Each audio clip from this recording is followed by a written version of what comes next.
중화인민공화국 현재 중공의 이제 한 사이트에 와 있는데요. 이 사이트 이름이 빌리빌리라는 그런 사이트가 되겠네요. 여기 보면 한 영상을 이제 보고 있는데, 자, 이거는 이제 우리나라 YTN에서 제작한 그런 영상을 중화인민공화국이 이 사이트에서 송출하고 있는 내용을 이제 볼 수가 있습니다. 이 영상은 내용은 뭐 명란 대첩에 대한 이제 이야기가 이제 나오는 그런 영상인데요. 자, 중화인민공화국이 이런 영상을 보면 가들은 겉으로는 말은 하지 않지만 속으로는 보면 비웃겠죠. 자, 이 영상에 보면은 우리나라 엘리트라고 하는 교수들하고 박사 그리고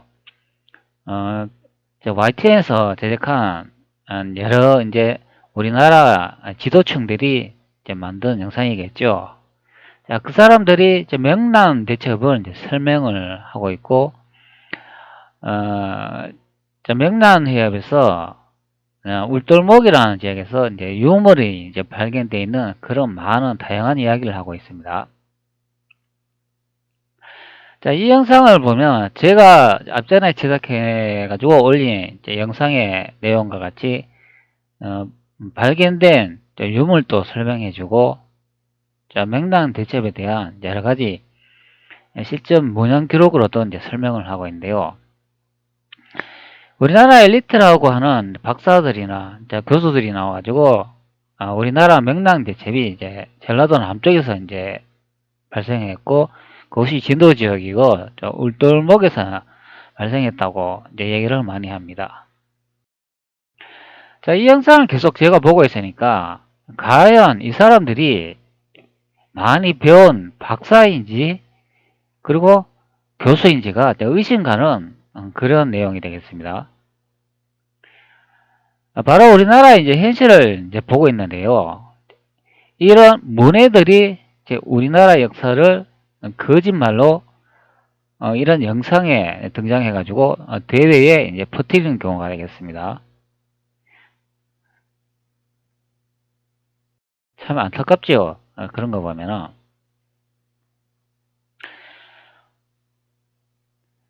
자, 우리나라 실정을 이제 확인할 수 있는 그런 내용이 되는데, 자, 이 영상에 이제 막바지를 보면 여기에 한 비석을 볼 수가 있죠.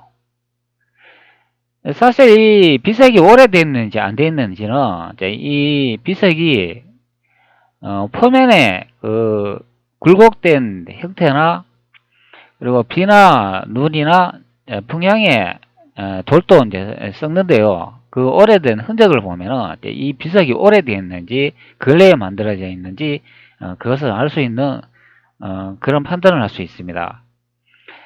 그런데 요 이제 앞에 영상에 보면 요 비석이 보이잖아요. 이게 이제 명랑 대첩비라고 하는데 이게 보험을 제503호로 정해져 있다고 합니다. 자, 해남군에 있는 명랑 대첩 기념비인데 이순신의 공을 기념하기 위하여 세운 탑이다. 이제 이런 내용을 볼 수가 있는데 제가 이 영상을 이제 계속 보니까 이 명랑 대첩비는 예전에 일제시대 때 일본 놈이 파괴해가 갖다 버렸다고 합니다. 자, 왜 일본 놈이 파괴해고 갖다 버렸을까요? 자, 보통 비석에 보면은 비석에 다양한 그 시대에 왜 비석이 만들어져 있고 왜 기념비를 세웠는가 다양한 정보가 적혀 있잖아요. 거기에 진실이 있었다는 거죠. 그렇기 때문에 이 명당 대첩비를 이제 파괴해가 이제 없애버렸다고 설명을 하고 있습니다. 그리고 요 현재 보시는 이 비석은 근래 최근에 만들어 가지고 새로 건설해 놓은 요 비석이 되겠습니다. 그런데 이런 가짜 비석들이 현재 보물로 지정돼 가지고 우리 대한민국 국민을 속이는 실정에 와 있습니다. 자, 이 비석은 근래에 만들어진 가짜 비석이 되겠습니다. 자, 우리나라의 많은 유적과 유물들이 일제시대 때 다 파괴되고 일본 놈이 만든 거의 가짜 유적이 되겠습니다. 뭐 당연히 이 한반도에도 뭐 고대 때부터 있었는 그런 유적이 있겠죠. 예, 그것이 이제 예전에 신라, 백제, 이제 고구려의 유물로 다 둔갑을 하면서 이제 이 한반도가 삼국이 있었다. 그렇게 이제 유적을 조작함으로써 다 거짓말로 이제 만든 우리가 배우는 역사가 다 그렇게 가짜로 만든 역사가 되겠습니다. 제가 이 영상을 이제 계속 보고 있으니까 자, 너무나 이제 안타까운 대한민국의 이제 실정을 이제 확인할 수가 있습니다. 자, 우리나라에 많이 배웠다는 분, 박사나 교수, 그리고 연구를 하시는 분들이 이 사람들이 진짜 머리가 좋은 건지, 안 그러면 부력을 하는 건지, 안 그러면 문외인 건지. 자, 이렇게 중화인민공화국 사이트에서 이렇게 다양한 나라들의 제작해 놓은 그런 영상들을 자기 나라에서 이제 송출을 하면서 이렇게 보고 있겠죠.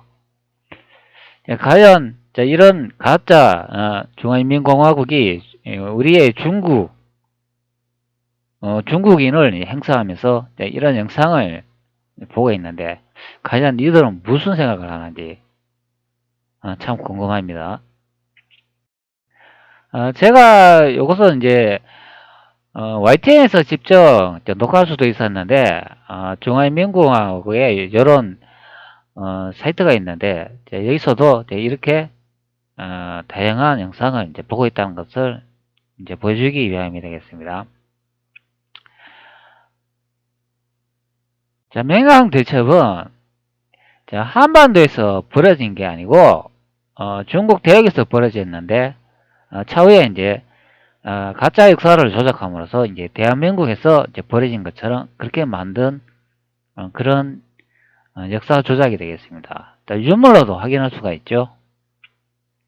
자, 임진왜란은 1차 대전과 2차 대전으로 나누지 않습니까? 그러니까 제가 이제 역사를 추적하면서 임진왜란은 1차 대전은 대륙에서 발생했고 2차 대전은 아마 이제 한반도로 이제 발생했을 것으로 이제 예상됩니다. 자, 2차 대전은 정류재란이라고 임진왜란을 거치면서 이제 한반도로 이제 수도가 이제 이전됐다고 보면은 일본이 이 한반도에 이제 정류재란을 또 일으켰죠. 그러니까 우리가 보통 임진왜란 그러면 한반도에 많은 유적과 유물이 남아 있고 그런 것들이 이제 발견이 되기 때문에 이제 한반도에서 임진왜란이 이제 발생했다고 생각할 수 있는 그런 착각하는 현상이 되겠습니다. 2차 정류재란을 이제 거치면서 일본이 외놈들이 한반도로 또 다시 침략하는데요. 그게 대륙에서 벌어진 거하고 이 한반도에서 이제 벌어진 게 동시에 이제 교차함으로써 모든 것이 이제 한반도에서 벌어진 것처럼 그렇게 이제 문화와 유적이 설명이 되는 경우가 되겠습니다. 그러니까 1차 임진왜란과 2차 임진왜란을 이제 구별을 해야 되겠습니다. 제가 이제 녹화한 영상을 한번 보시고 과연 우리나라 엘리트들이 이 정도의 수준이고 이런 사람들이 교육을 가르치고 있으면서 우리나라 사람들을 세뇌시키고 있다는 것을 여러분도 느끼게 될 것입니다. 여러분도 이 영상을 보고 어떤 생각이 드시는지 한번 잘 마음 깊이 한번 생각해 보시기 바랍니다. 자, 같이 한번 보도록 하죠. 13척의 조선의 배와 수백 척의 왜군 배가 맞붙었던 역사적인 현장이다. 지리도 좋고 여기가 울돌목이구나.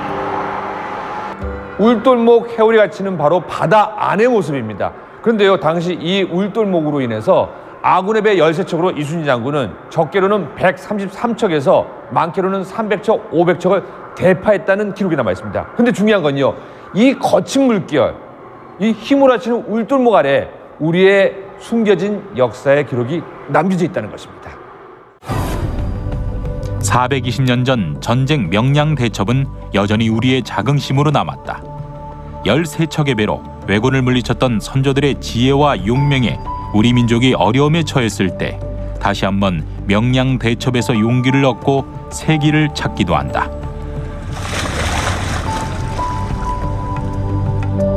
명량해협에 대한 수중 발굴 조사는 활발히 진행 중이다. 격전지가 바다였던 만큼 유물들은 다양하게 발견되고 있다. 그 중에서도 조선의 화학 지식과 무기 제조 기술을 알 수 있는 유물들이 많이 발견되고 있다. 그리고 역사 기록에 나와 있는 무기들이 발견되며 기록이 사실임을 입증해주고 있다. 지난 2012년에는 조선 선조 때 만들어진 것으로 알려진 승자총통이 발견됐다.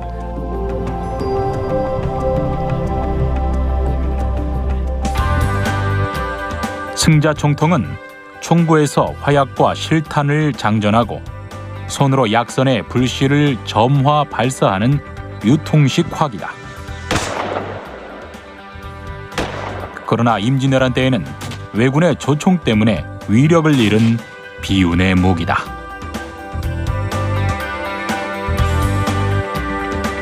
국립해양문화재연구소는 명량해협에서 발굴된 수중 유물들을 보존 및 복원, 역사적 고증을 찾기 위해 노력 중이다.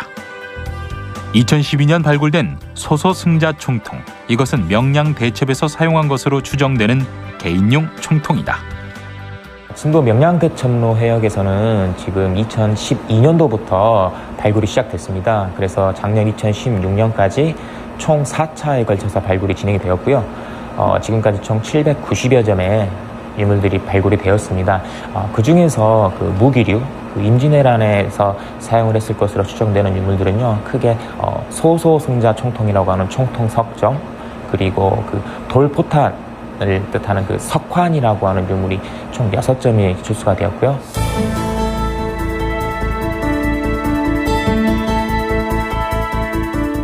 보존 처리 중인 유물은 석환이다. 석환은 조선시대 화포에 사용된 포탄의 일종으로 화강석으로 만들어진 무기다. 철환이 부족할 때 대용하기 위해 각 군영에서 제작하였다. 현재는 탈염 작업, 즉 염분을 빼주는 작업을 하고 있다.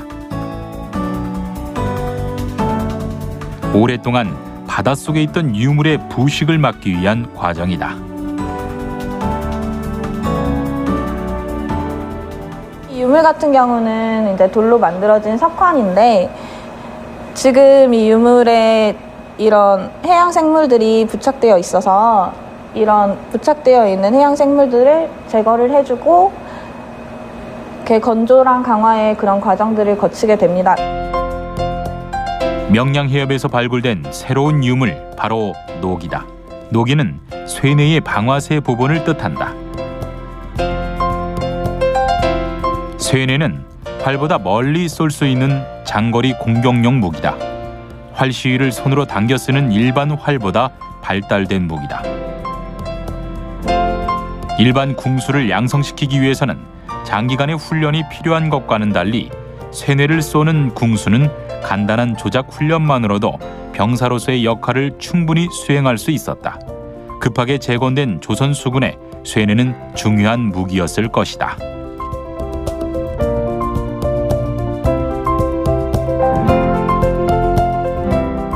부식이 심하게 된 유물은 엑스레이 촬영을 통해서 유물의 형태를 보존 처리한다. 엑스레이 촬영을 통해서 형태 및 재료 등을 알 수 있다. 400여 년이 넘은 무기들의 형태가 현대에 다시 부활하고 있다.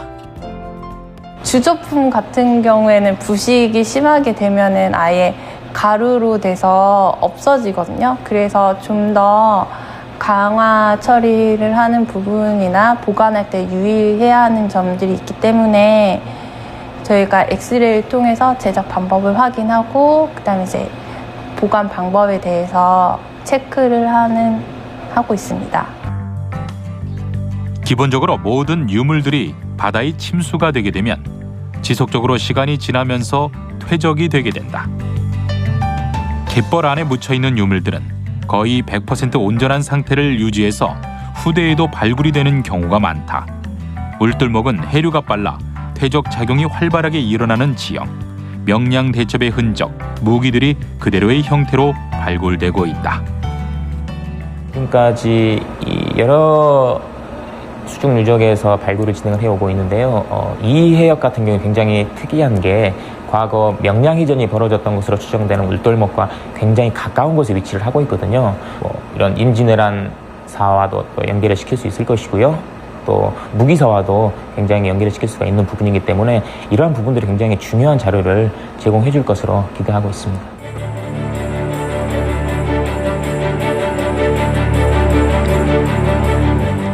(400여) 년의 시간이 흘러도 명량대첩의 유물을 품고 있는 바다 울돌목. 이순신 장군은 왜 울돌목에 13척의 배를 주둔시켰는지, 13척의 배로 왜군 수백 척의 배와 어떻게 맞설 수 있었는지, 이 울돌목에는 어떤 비밀이 숨겨져 있는 것일까?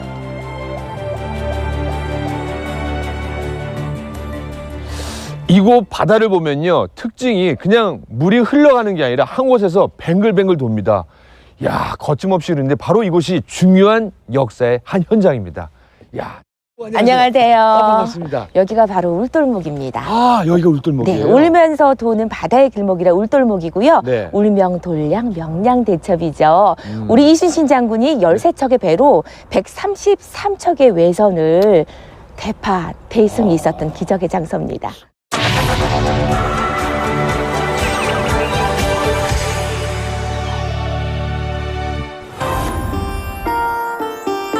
울돌목은 해남과 진도 사이의 해역을 가리킨다.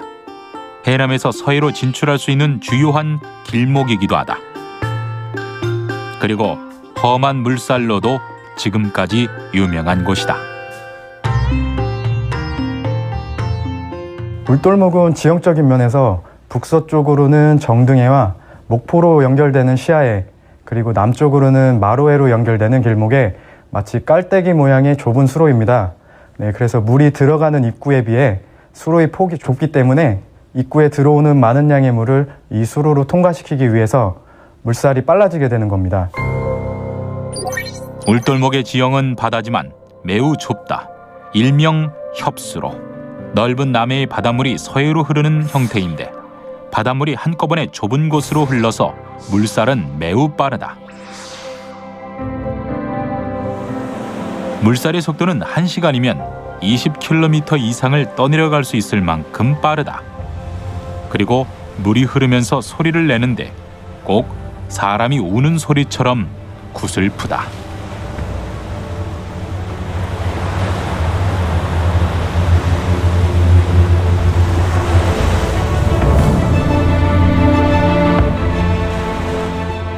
울돌목 같은 경우에는 길이가 약 4km고요.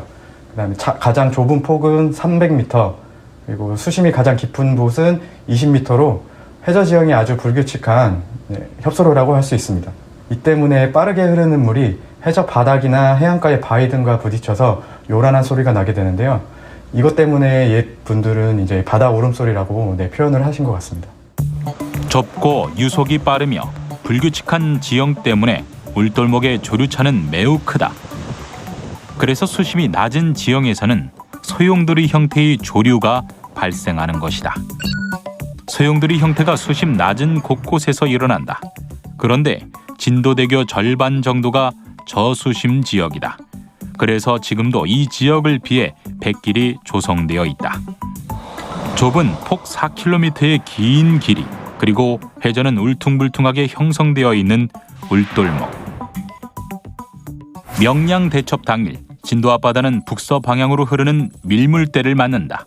물길은 점차 거세져 유속이 최대 초속 4m까지 빨라진다.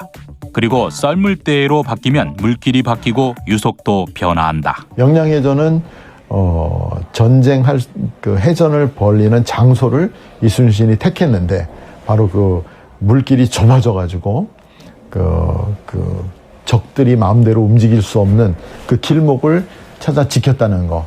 그게 이제 굉장히 의미 있는 선택이면서 명량해전에서의 승리 요인이, 중요한 승리 요인이 되는 것이죠.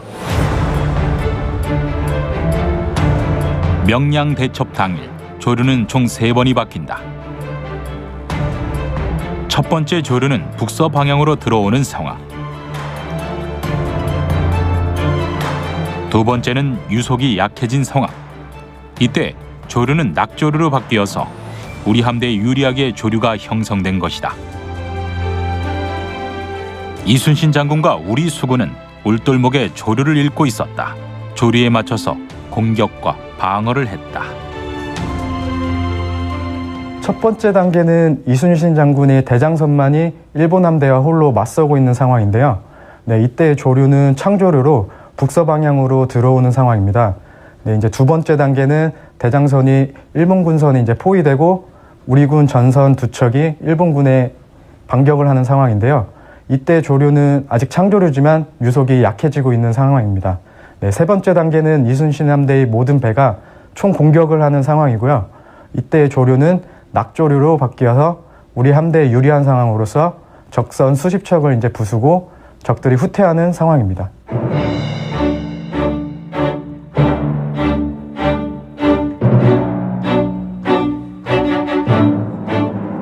울돌목은 최대 유속이 6.5m로 물살 때문에 장기 관측이 힘들다. 국립해양조사원은 6개월 동안 장기 관측에 성공, 420년 전 조류 흐름을 추정했다. 조류는 일반적으로 물이 들어오거나 나가는 것이 반복되는 현상입니다. 네, 이런 물바뀜이 매일 같은 시간에 나타나는 것이 아니라 날마다 약 1시간 정도 늦게 일어나게 되는데요. 네, 이순신 장군님이 이러한 현상을 이해하셨기 때문에 정확한 물 바뀐 시간을 예측할 수가 있었다고 생각이 됩니다. 임진왜란 1592년 한산도에서 벌어진 한산대첩. 이순신 장군은 하객진 전법을 이용 일본 수군을 크게 격파한다. 조선 수군의 군함이 많았을 때의 전술이다.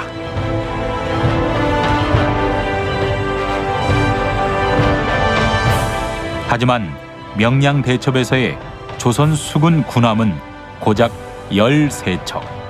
이순신 장군은 새로운 비책을 세운다. 바로 일자진 전술이다.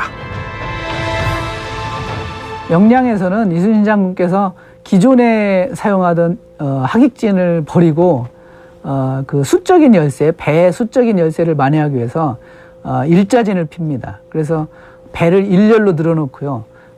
그 위세를 떨다가 적들이 가까이 올 때는 진을 좀 배인 그 진을 쳤던 배 일부를 뒤로 빼서 서로 겹쳐서게 해서 멀리서 보면 좀 배가 많은 것처럼 보이게 그렇게 그 진법을 펼칩니다. 일자진은 13척의 배를 일자로 펼치거나 적이 가까이 왔을 때 배의 일부를 뒤로 빼서 겹쳐 보이게 했던 전략이었다. 한 번에 5척에서 6척 정도의 배만 들어올 수 있다. 이순신 장군의 수군은 울돌목 입구를 막아섰고 외와 일정한 거리를 유지했다. 만약에 13척을 가지고 300여 척이나 되는 일본 함선과 함대 세력과 넓은 바다에서 싸웠다 그러면 이길 수가 없는 거죠. 그래서 이 명량이라고 하는 것은 이제 이순신 생각에 좁은 물목으로 끌고 들어간 거예요. 일종의 골목길로 들어간 거예요. 도저히 수적 열세를 만회할 수가 없는 거죠. 그래서 하객진을 못 피고 일자진을 핀 이후에 그 지형지물과 천문, 그러니까 밀물과 썰물이 언제 바뀌는지 이런 것들을 다 아주 정확한 시간 계산을 하고 철저하게 이용을 한 겁니다. 울돌목의 조류대를 알아내기 위해 현대 과학은 오랜 시간이 걸렸다. 하지만 우리 조상들은 이미 420년 전부터 지형과 자연을 이용해 군사 전략을 짜냈던 것이다. 단순한 의지뿐만 아니라 우리의 지역 환경, 자연 환경을 잘 활용해서 왜군을 물리친 거네요. 네, 맞습니다. 그런데 이 명량 같은 경우에는 다른 전쟁들과 좀 달랐던 점이 있어요. 어떤 게요? 이렇게 23번 싸워서 23번 이기셨다고 하시잖아요. 이길 태세를 갖추고 여기도 역시 이길 태세를 갖췄어요.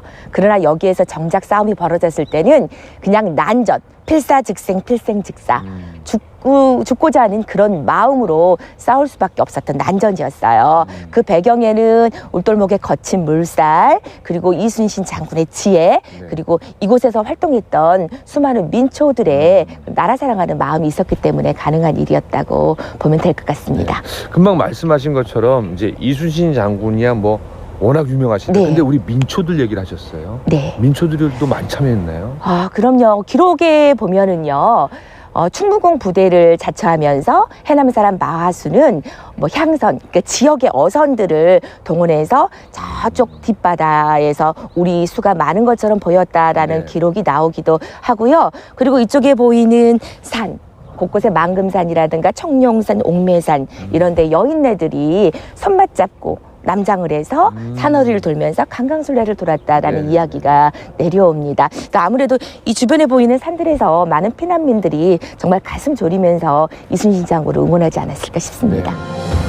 임진왜란과 정유재란의 가장 큰 차이는 의병이었다. 전국 각지에서 의병이 자발적으로 일어났다.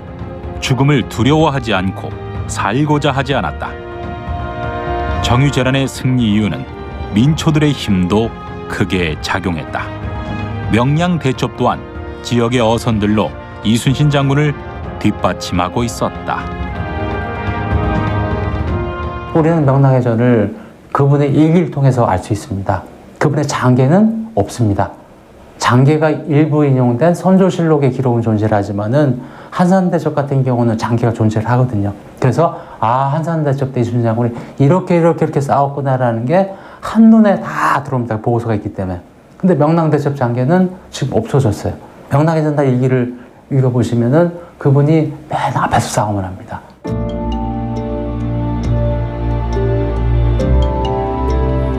음력 9월 16일 상선이 홀로 적선 속으로 들어갔다.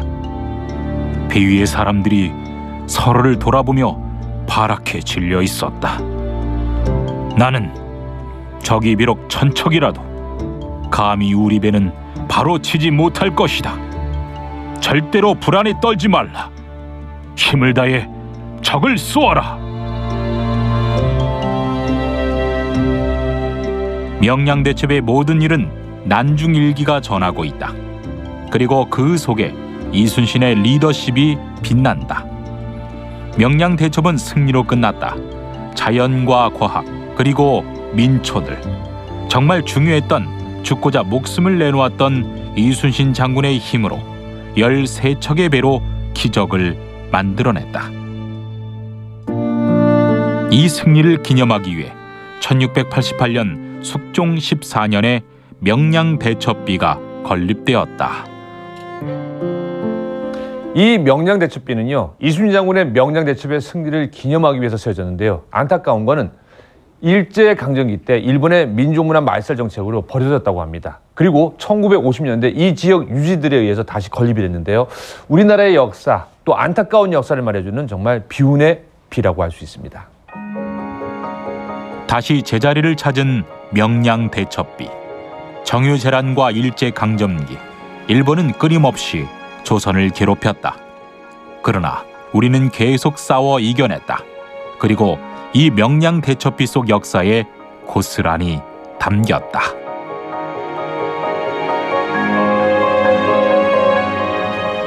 (420년) 전 일어났던 정유재란, 승산 없는 싸움이라고 포기하지 않았던 우리 선조들의 용기, 이름 대신요 우리 땅을 지켜낸 우리의 민초들이 있어서 우리 역사는 흐르고 있습니다. 의지의 한국이라는 말의 근본을 조금은 알 것 같습니다. 역사는 지난 시간이 아닌 되돌아올 미래라는 걸 다시 한번 깨달았습니다. 우리의 미래를 또 어떤 역사의 구절에서 찾을 수 있을까요?